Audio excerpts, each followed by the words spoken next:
JDNA_S Creations on the web and all your social media outlets. Back to the show. Welcome back to From a Black Perspective virtual reading with author Ken Compton.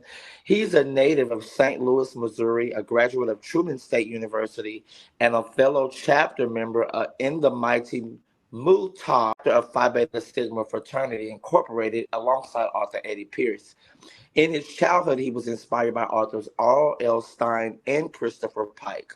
He's been writing since 2007. He's also a contributor to the series From a Black Perspective, The Blood, where he published an excerpt of Graffiti Park, a surreal crime drama series of the same name.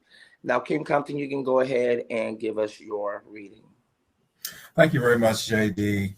The title of my work From a Black Perspective, The People, is Geraldine. Lights out was at 9:30 p.m. and 218 was the last room Barbara had to inspect.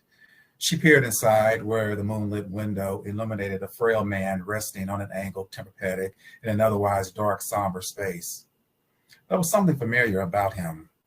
His silver. Is there anything a staff member or I can do for you? The familiar face greeted her. I miss Geraldine, he said. Who is Geraldine? And with that question, I will end my reading. Well, thank you for that reading.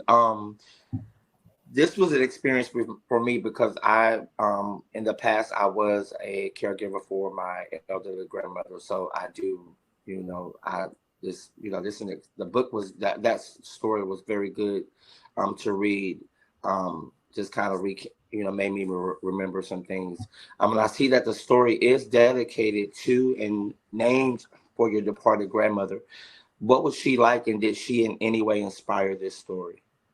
She was the complete inspiration for this entire story. My grandmother actually lived on the street in St. Louis called Geraldine.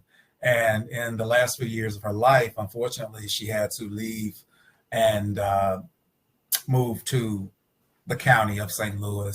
And in the last few years of her life, she often said, "Oh, I miss Geraldine. I miss Geraldine." And so that was the whole